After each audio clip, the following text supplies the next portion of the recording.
الحمد لله الذي جعل الشمس والقمر بحسبان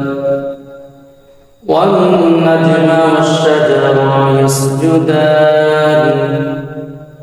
وفضل زمانا على زمان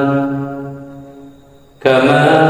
فضل مكانا على مكان وإنسانا على إنسان ونشهد أن لا إله إلا الله وحده لا شريك له ونشهد أن سيدنا وسندنا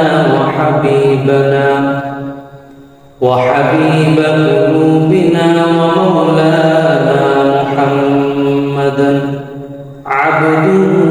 ورسوله الذي أرسل إلى الناس كافة بشيرا ونذيرا وداعيا إلى الله بإذنه وسراجا وقمرا منيرا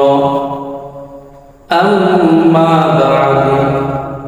فأعوذ بالله من الشيطان الرجيم بسم الله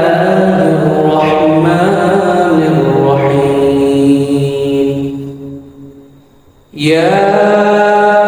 أيها الذين آمنوا اذكروا الله ذكرا كثيرا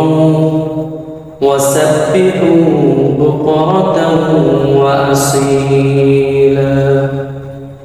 وقال رسول الله صلى الله عليه وسلم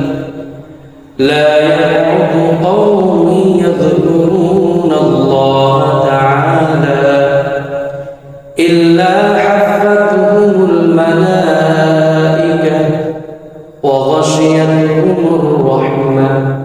ونزلت عليهم السكينة وذكرهم الله في من عنده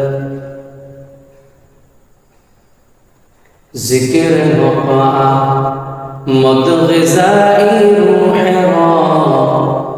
مرحمة مدعي دل مجروح لا إله إلا الله